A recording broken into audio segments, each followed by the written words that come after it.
Get down with D&D. Yeah, you know me. Get down with D&D. Yeah, you know me. Get down with D&D. Yeah, you know me. Who's down with D&D? This whole party. Get down with D&D. Yeah, you know me. Get down with D&D. Yeah, you know me. I'm down with D&D. Yeah, you know me. Who's down with D&D? This whole party. Welcome to Down with D&D. I'm Shawn Merwin, and today I have not one, not two, but three co-hosts.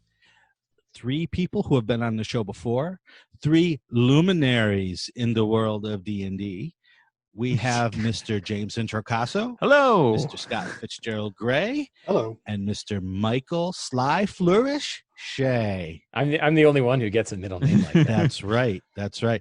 Cool. Well, James and Scott aren't cool enough to have. No, it's because these. if you were to grab any of the things they have done, the name would go on for like 2 hours. This is true. This is true. And it's you just do some lazy DM stuff, right? Exactly.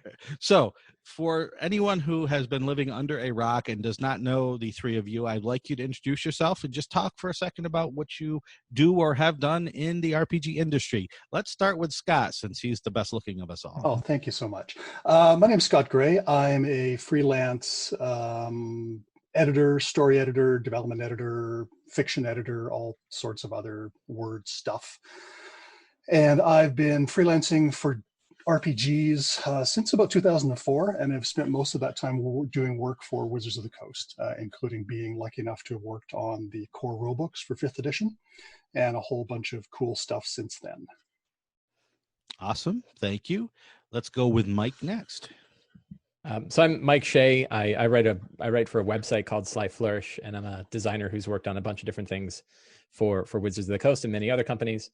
But I'm probably most well known for a book I wrote called The Lazy Dungeon Master, and the sequel to that called Return of the Lazy Dungeon Master. And last but certainly not least, James. I am James Introcaso, and I have worked on a bunch of different stuff. I've worked with Wizards of the Coast on some Dungeons and Dragons books. I've worked with Critical Role on the Explorer's Guide to Wildmount.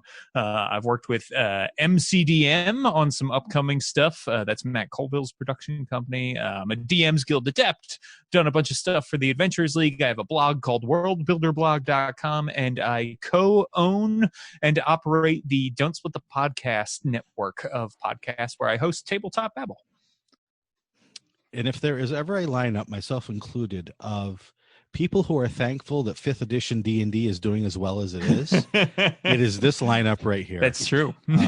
Because I think even though we've all worked, in previous editions, for the most part, 5th edition has been kind to us. Yeah. And so we are certainly thankful for that. I just wanted to get to one bit of news I just thought of. D&D Live was announced today. And since they cannot do it live, they are going to do it online. So in a few weeks, I believe that the weekend is the week of the 18th. So June 18th, 19th, 20th, and 21st, you will be able to attend D&D Live from your very own home. They will not only be announcing what the new product is for the end of this year, they will be having celebrities of all stripes, from actors and actresses and comedians and professional wrestlers playing D&D. And you will also be able to play from your very own home thanks to the Adventurers League, which will be putting out some adventures and providing DMs for you. So if you have always wanted to play or play online or play in the Adventurers League, now is the chance to do that. I'm excited about the new product, even though I can't say what it is yet. But I'm excited about the chance to be able to hear it in such a venue. So are we all going to be attending? That's the question. Sure. Why not? I will be in this chair. It's opening up Twitch. Yeah. James, are you part of it? In the sense that I will also be watching it. But yeah. Okay. So I am. I think the people who are going to be part of this one are the big bad celebs that have sort of been announced. And I know there are some people who are actually running games for people, but I am not. I'm just a casual observer here, and excited to be so. I'm excited to see what comes up and to support Red Nose Day. I think that's going to be great. Yeah. They're fun to watch. I'm a person who always constantly laments that I never get to leave my house and go out to do cool stuff. So this is absolutely right up my alley. So yeah, Yes. no, more FOMO. There's no FOMO with Exactly. this one. That's right. Yeah. Yep. Because yeah. Yep. Fear of missing online. Yeah, right. Because everyone's FOMO. Exactly. Yes. So everyone can be there. Everyone will be there.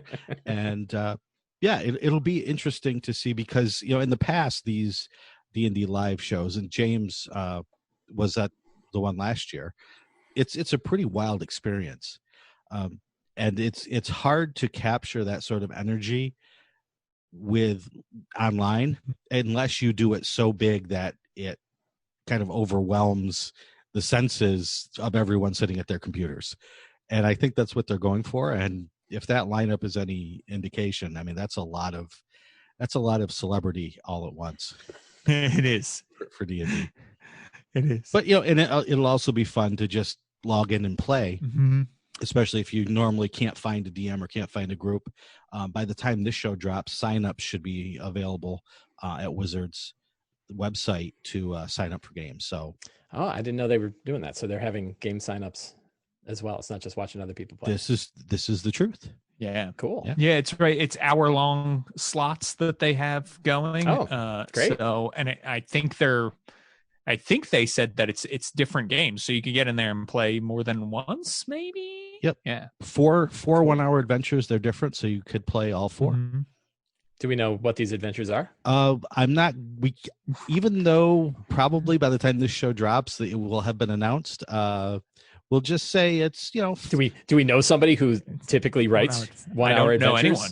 Who might have written 1 hour adventures or something like this? There are so many. I couldn't tell you. It's a long list. Well, what we are here to talk about, even more exciting than a new D&D book, is a Kickstarter that has just recently dropped by at least 3 gentlemen who might want to talk about it.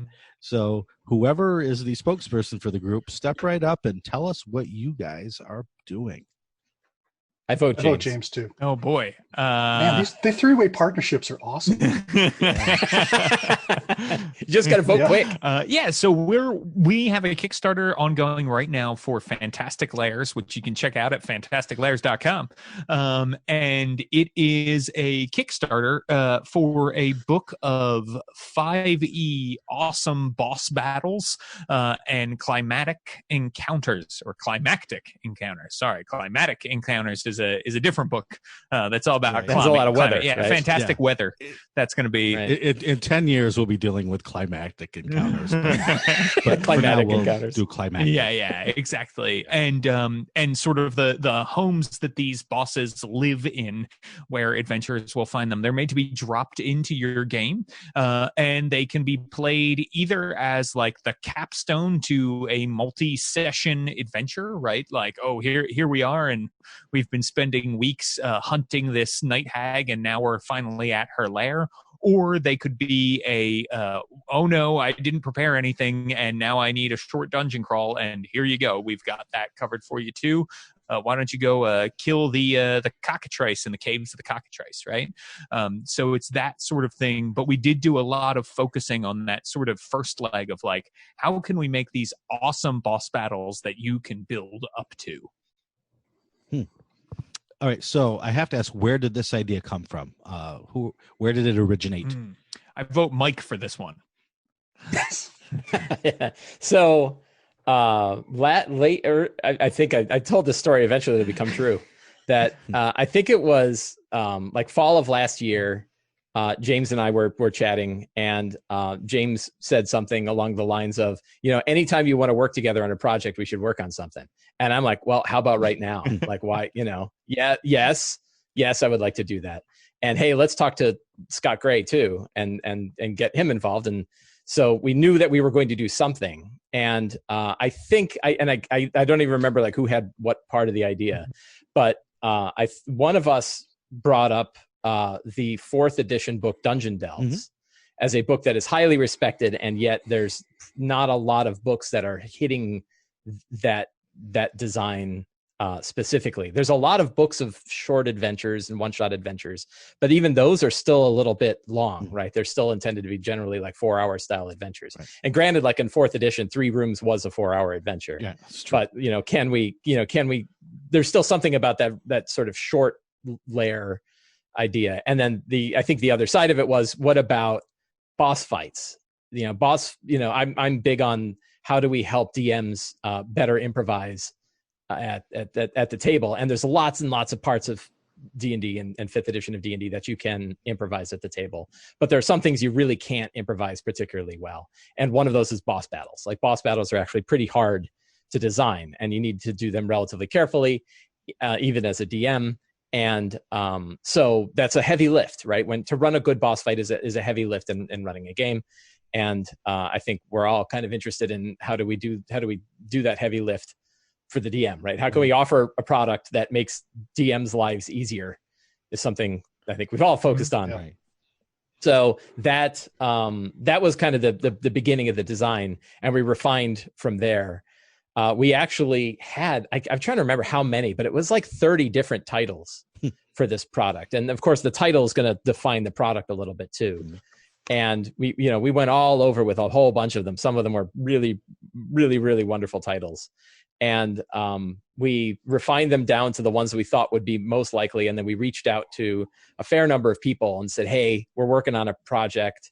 Here's, the 2-line description of what it is. Here's some titles that we have. What do you think? And we got sort of survey results that sort of narrowed it down and said, Fantastic Lairs really kind of nails the right, sort of the right tag for this thing. And then, making sure that in our subtitle, he said, boss battles and climactic encounters is really that focus. So that's kind of how it all coalesced. Okay. Down to that central topic. All right, Scott, when did you become involved? Were you involved earlier, or did you just have to fix everything these guys wrote? I came in a little bit later. I remember the first email that I got from Mike, the idea of doing a book of boss battles. That was already the parameters. Mm-hmm. So Mike and James had already been talking about that, and I kind of got it to that level. But basically, everything that we've done so far, I mean, we're splitting the work up in different ways, but we're all kind of throwing ideas into the mix. We're all working together at every stage just to sort of make sure that everything has as much creativity going into it as we possibly can. And certainly, I mean, like my own experiences as a writer, my own experiences as an editor, work is always best when you've got ideas coming in from different directions. I mean, on some level, that's a lot of what I do as an editor. It's not going in and fixing stuff, quote unquote, so much as it is just helping to bring stuff out that the writer maybe just wasn't able to focus on, right? Because when we're writing things, there's this kind of tunnel vision, and we find ourselves unable to sort of see the big picture sometimes. So having other people look at something, having fresh eyes on things, is a really, really effective way to make sure that you're covering all the possible angles. And certainly the work that we've been doing, building these encounters, that's really come to the fore, because we've started with initial ideas, and everybody's like, hey, that's really great. What if we do this with it? Or what if we did that? And for every 5 ideas you come up with, you throw 4 away, but the one that sticks in most cases is the one that really, really kind of raises it up to the next level. So you go through the process of raising up each of these encounters to the next level 4 or 5 times. And what we've come up with at the end has been some really cool stuff. Mm-hmm. Okay, so what does a purchaser of this product get? Sure. Yeah. So the initial goal, right? The hey, we reached our funding goal is a book of 10 encounters, and by 10 encounters we really should say 10 layers, because each layer does have like fights with lackeys and exploration encounters, and you've also got social encounters, and then the boss fight, right? So you've got a 10 different layers, each of them with an optimized level, and then each layer has advice for like, here's how you could scale it up or down. But the optimized levels cover the first 2 tiers of play, levels 1 through 10, right? And then our stretch goals are going to be more layers. So the book could have as many as 20 layers and cover all levels of play. And so that's what you get. That's sort of the meat of it. But then there's also going to be advice as to how you can create your own layers and also modify the layers we've given you further. And there is, a great introduction about sort of how to run the layers, which is written in the typical, shall we say, Mike Shea, Sly Flourish style, which is, sure. I know, helped make me a much better DM than I am. So I'm very glad that we have that in there. So those are sort of the initial things we're looking at. I believe another stretch goal is also an art book. Mike, are we allowed to talk about that? Yeah. So each layer has art of the villain, the boss monster that goes along with it. And they're these super evocative, really cool pieces. We're working with some great artists on this. So we'll have an art book there that will make it easy for you to say, this is what you see, and you can hold it right up to your players. Or if you're on a virtual tabletop, you can, easily access that art. And similarly, if you're on a virtual tabletop, the maps will be separated, so you can just pop those right onto the table. Awesome. And so, Mike, how was your experience with writing this sort of advice based on the either the layers that you created or that someone else created? Yeah, so the nice thing is we're all pretty heavily involved in all of the layers that we're putting together. There's certainly a central, the way it's been working out is that James and I have been splitting up the initial drafts of it, but we all dive in right at the beginning, and we were all involved in the initial kind of pitches for each of these layers, and vetoed some of them, and in some cases stole them from one another. Yeah. So there was one that James wrote that I absolutely had to write. I'm like, I got to have that one. Here, you have this one, and I'll take that one. So there isn't like the Mike Shea layers and like the James Introcaso layers. They're all we're all part of all of them. But one of the things that is important to us is to kind of use the book to help teach DMs how to fish, right? So we have design ideas in here and advice that's placed in there that's specific to the layer and specific to like tuning the layer that we hope DMs will sort of internalize and then use later when they're either running other adventures or running their own adventures. They can kind of use these ideas. And a lot of them are like, how do you tune a battle while you're in the middle of running it? Or, sometimes we'll do it like as a breakout box.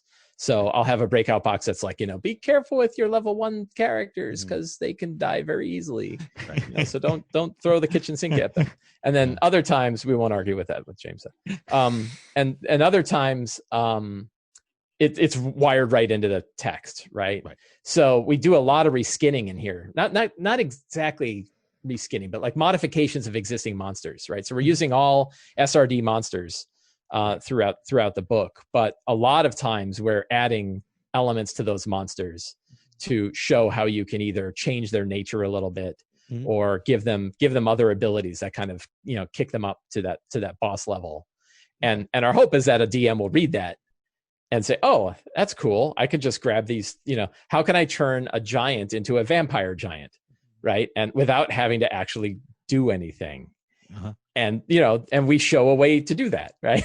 So the hope is that people not only can use this stuff directly, right out of the book, but also learn some of the techniques that we've all learned to make our lives easier as DMs and to make games run a little bit better. Okay, so this question might be hard, but I'm going to try to phrase it the best way possible. When I hear the title, I hear Fantastic Layers, and I think cool, and then I hear boss, and I hear boss fights, and I think cool. But to me, those are two very different things. And for me, the best boss fights are there's a crescendo. Everything that has come before is important in that boss fight. So how do you make a boss fight that isn't a crescendo of everything that might have come before, if that makes sense? That does make sense. I mean, we kind of, in a weird way, we're trying to have our cake and eat it too with this book, Mhm. because we're recognizing that what we're giving people is sort of a piece of the adventure puzzle, the piece of the campaign puzzle that they might be putting together.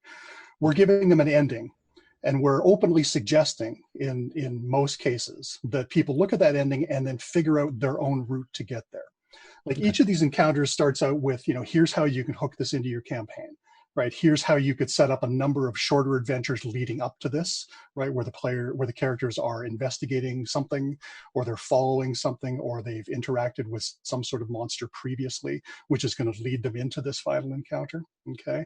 We even talk in some cases about once this epic boss battle encounter is finished, where might it spin off after that? Because it could lead to other things, right? That's been one of the most challenging parts of the whole process, I think, and one of the most interesting parts, because we're designing things that are meant to be used piecemeal without having the slightest idea what people might be using them for. We can offer up suggestions. We can keep things as loose and as flexible as possible. But at the end of the day, it's really kind of going to that spirit of, improvising D&D games is often the most satisfying way of playing, right? When you can keep things fast and loose, and when you can just sort of pull ideas from lots of different places, when the DM can react sort of in real time to anything the players throw at them and just sort of roll it into what's going on. And all of these encounters are kind of set up with that in mind, right? So the idea is we're presenting like a core, sort of like a central bit, and then there are all these possible directions going into that bit. There are all these threads that you could possibly hook your adventures and your campaign on. And we're just leaving it up to the DM basically to look at all this and say, this seems like a really cool idea. Out of all these possible suggestions, this is the one that kind of, really, really appeals to me. And what we're actively hoping is that DMs who pick the book up are going to sort of take that as an opportunity to sort of build their own adventures and to sort of wire what they would normally be doing into this great sort of just this great single climactic beat in the last act. Yeah, I think that's a great point, because when you design an adventure, if you're designing it well and truly, you're writing it from start to finish. When you get to the finish, you see all the great ideas that you have built up over time, and then you should go back and write from finish to beginning, right? You should say, "Ooh, in this boss fight, that I have this great idea, but I need to seed those ideas backward." So if you start with your ending, and then you develop backwards from there, it really does teach you as a DM and as a designer how to do that work backwards, to take those ideas that come later and put them in at the beginning as well. Yeah, no, for sure. James, you look like you wanted to say something. Oh no, I just agree. I very, very much agree with that, and I think what Scott said is true, and that's one reason this has been a trickier thing than we thought. Right? It's not just designing a lair with a cool monster at the end. We want to help DMs get to that point where they can build up and the plot. Every villain's evil plot is kind of very important and takes center stage somewhat. There are certainly layers where the villain, the boss monster, maybe is not as capable of having an evil plot as some are, right? Like obviously like a hag and a were-rat have more sapience than, say, a cockatrice, right? Cockatrice isn't trying to take over the world. It's not, but it is still a nefarious creature that has stuff going on that make it a unique cockatrice and make it want to and make it love the lair that it's in. So I think that's a big portion of this too, is like, hey, here are some cool evil things that the villain is doing that you'll need to stop and will experience throughout kind of all aspects of the lair, right? And so that also helps you build up, even if you're just dropping this as a one-shot onto your players. You're like, oh, this whole thing is kind of centered around this individual and what they're all about. Kind of like, a small version of Castle Ravenloft, right? Which is all Strahd. And even when you go in there, you're like, man, this place reeks of vampire and specifically sad, manipulative jerk vampire. And it's the same thing, when you go into one of these lairs, you feel the presence of the boss monster in every aspect, or boss monsters. In many cases, there's more than one. So what is the difference then between a regular encounter and a boss fight? Other than, hey, you know what? This is the end. I can see some thoughtful faces out there. Yeah, I think in all of our media, there's an expectation for that, right? Like if you watch a movie where there is that end sequence where they fight the big bad, or if you watch a television show that it's like a Monster of the Week television show, when they fight the big bad versus fighting the minions or the henchmen or whatever, it is a different thing. It is a big epic climax. When you read a book, right, you might read about Drizzt Do'Urden fighting lots and lots of goblins or demons or something, but when he gets to that end encounter and he fights the big bad, that is way more on the line, right? And so I think it's giving DMs the tools to invoke that feeling in your players, right? And there's a couple ways that's done. One is like ideally a lot of boss battles end in a place where players feel like it was tough, but they're victorious, right? So giving them the options for that, but then also giving them the options to raise the stakes in ways beyond, the villain is a really big bag of hit points that's going to take you a while to defeat, right? Like, again, bringing in that story of the villain, giving them fun things to do, and making the lair almost another creature in that encounter that is an extension of the boss, I think is important as well, to get the feeling of like, we're in trouble here. Like we've got to stand here and we've got to be able to beat this boss, but it's not a sure thing, right? And I think that's the feeling you want the players to have, even if you as the DM know this is probably going to be a sure thing for them. So who got to write all the dramatic boss monologues? There's a couple. Mm-hmm. And there's certainly some fun. I don't know if there's like long monologues as much as we all love flavor text. There's I think we managed to avoid having like the page and a half long box text. There will be for our Tarask encounter. Tarask is going to have a lot of a long monologue. It's very erudite. The Tarask is like, I've got a lot to say. Yeah, it's a Tarask in a tuxedo, like a Bond villain. 10,000 years adventures have been killing me. Yeah, I've been sitting here. It's reading books. It's got little little glasses on. Well, what you're missing there is the stretch goal of having some famous actor read the dramatic monologues from each of these encounters. Right. Included as play this MP3 before you Morgan Freeman reading the dramatic monologue of all these encounters. So how tough was it to make this? I know, I've worked with each of you in some way. And it was hell. So how was working together? How did it manifest itself in this project?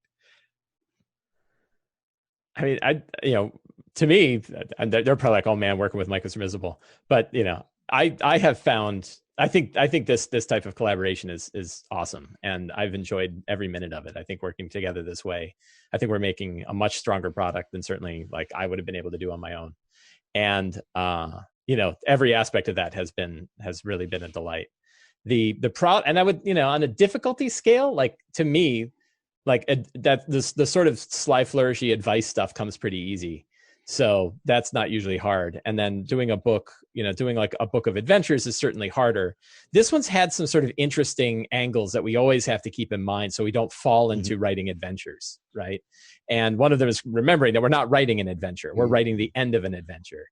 But we're also still trying to write something that you could use on your own if you need to, right? So like if you want to have a short adventure, you can run it as a short adventure. So we want to make sure that they're not incomplete or that they don't, our whole point is to try to make life easy for a DM. So if we leave out the wrong thing, we'll make it hard for a DM, right? So we don't want to do that. So that's certainly been tricky. And I think there've been a couple of times where we've looked at what we've done and said, we have to, pull back on this part because we're building an adventure, right? And put more in here because we are building, climactic climactic encounters with bosses. So that keeping that angle in mind, because it's been a different kind of product, for me has been trickier. But yeah, the rest of the design process and the collaboration process has just been a delight. I like to what Mike said. I mean, one of the things, two things, I guess, that have really made this a fun project to work on. Or, I mean, one is that we've been able to take our time with it. We've sort of been looking at it saying, you know, like each of us is busy doing other stuff. We've all got things that are going on. We're working on other books at the same time. So we've been very lucky to be able to say, we're going to give this project as much time as it needs, right? We're going to basically, you know, we're going to start throwing ideas around. We'll see how that goes. We'll see what kind of a pace gets set up as a result of that. And then we'll kind of build our schedule around that, as opposed to arbitrarily coming up with a schedule and saying, okay, we need, you know, we're going to be done this in 2 months or 3 months or what have you. So that's made it really, really nice, because it means that we can spend as much time on it as we want to, and certainly as much time as the work needs. The other thing that's really, really good, and one of the reasons that I jumped at the chance to work with Mike and James when they asked me, was that the opportunity to work together on a book like this doesn't happen that often. Mike and I met first when we worked on the D&D Next adventure, Vault of the Dracolich, which we did with Teos of Adea. And that was one of the very few instances of me working on a WotC project where I was actually able to work directly with the people that were putting the book together, right? Sort of like editing, development, design, all kind of sitting down around the table, working at the same time, throwing ideas around. And it's a really cool process. And it unfortunately doesn't happen that often. I mean, James and I have worked together on many books, but James and I have never worked until now together on any of those books. Because for most RPG works, the design cycle, the development cycle, and the editorial cycle go in as 3 distinct stages that way. And there's lots of back and forth, and you may email people and you may get some notes and have some conversations, right? But it's not this process that we're doing, where we're sitting down and we're working directly face to face every day. You know, once a week we do a hangout where we can sort of talk through stuff. We're emailing constantly, and all the ideas that go into this book are coming from everyone at the same time. And I think that really, really makes a much richer creative experience, certainly from my perspective anyway. Just purely mechanical, did you do this via like Google Docs or any sort of sharing where you could actually watch someone work in real time? Or did you do it via email? We did it via Google Docs, but not using Google Docs. I've just because Google Docs really doesn't lend itself as well as it should to RPG styles. And I find it a real pain to convert from Google Docs to Word. So what we did was basically Mike and James, as they're doing the initial writing, are both working in Word. We're posting the Word documents onto Google Drive, and then we're commenting there. Okay. So they're taking the comments, coming up with a new Word version. So everybody's working independently, but we're commenting together, which is pretty well, I think. It's not 100% ideal.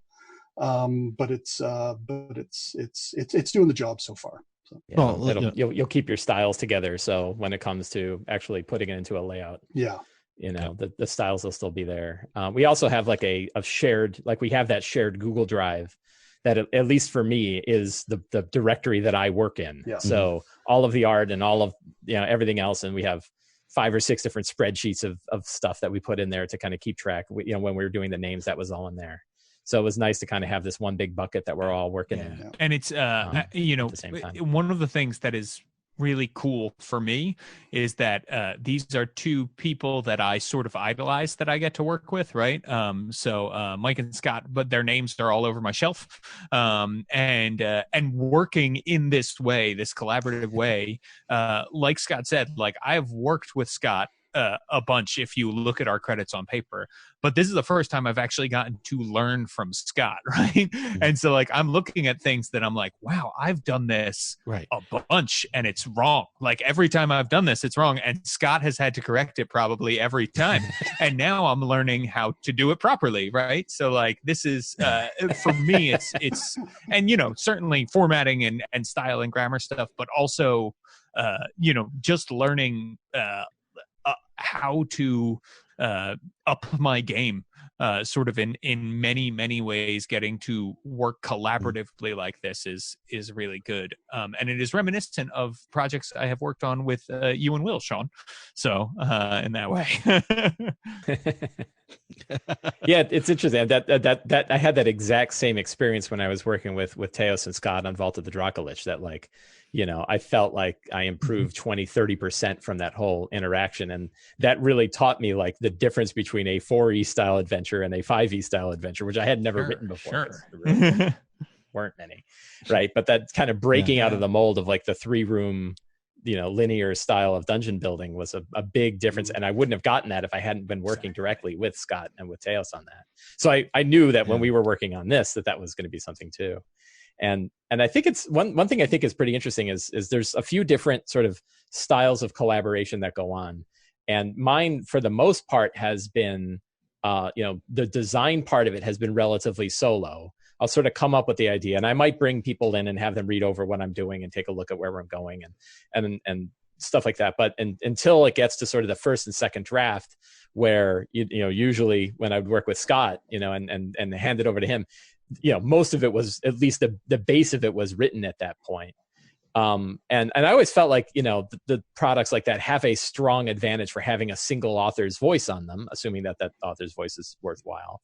And then there's the kind of the flip side where I've also, and I think we've all had freelance work that we've done this way, where you're sort of one of 20 different freelance authors that are working on something, and you'll kind of do your part, but you're not really that interconnected with any of the other people that are doing the other 19 pieces. You kind of do your part and you'll throw it over the wall, and then, you know, 6 months later it's published, and you never even got feedback. Maybe you got feedback somewhere in there, but a lot of times I never did, right? And I, you know, there were years where I would write stuff and never get a word back on whether they liked what I did or not, other than I got more work. So I'm like, okay, I'll accept that. That's probably, you know, they're probably pretty happy, or I wouldn't be getting more work. But I think that this is sort of the sweet spot in the middle, where we have multiple minds.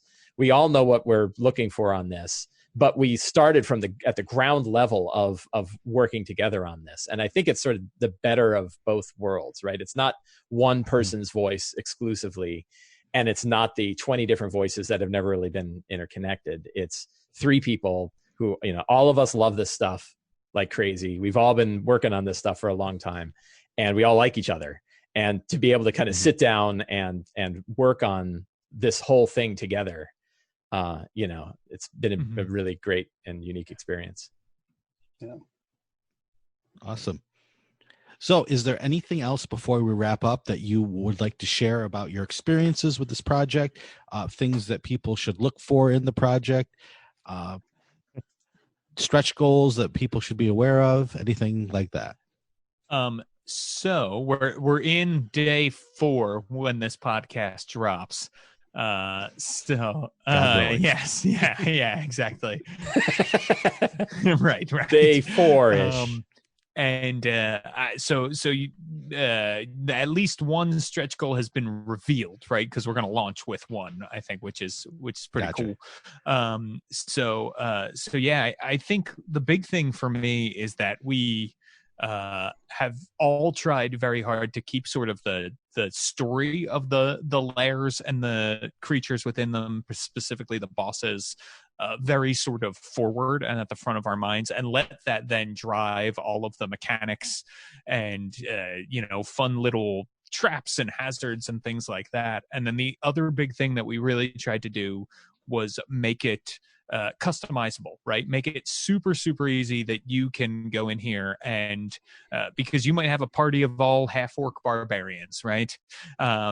And if that's the case, right, we want you to be able to adjust accordingly, and so we've included advice for how to do that, and Mike calls them different dials on the monsters that you can sort of keep your hands on, but also there are dials within the lair and that sort of thing. So and we want your characters to be able to approach the Lairs in the ways that they would like to approach them, right? I think we talk a lot about the pillars of play and prep as DM, but I think, and I know Mike sort of agrees with this, players kind of pick the pillars, and you're presenting the situation in the encounter. And then the players decide, are we going to kill it, talk to it, or sneak around it, right?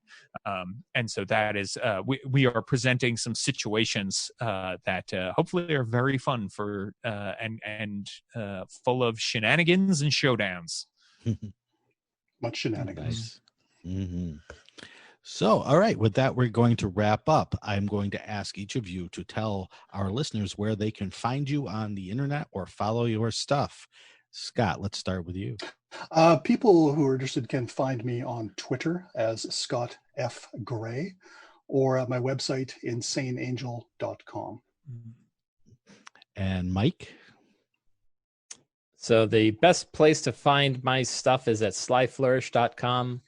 And I can be reached at twitter.com/slyflourish. And James?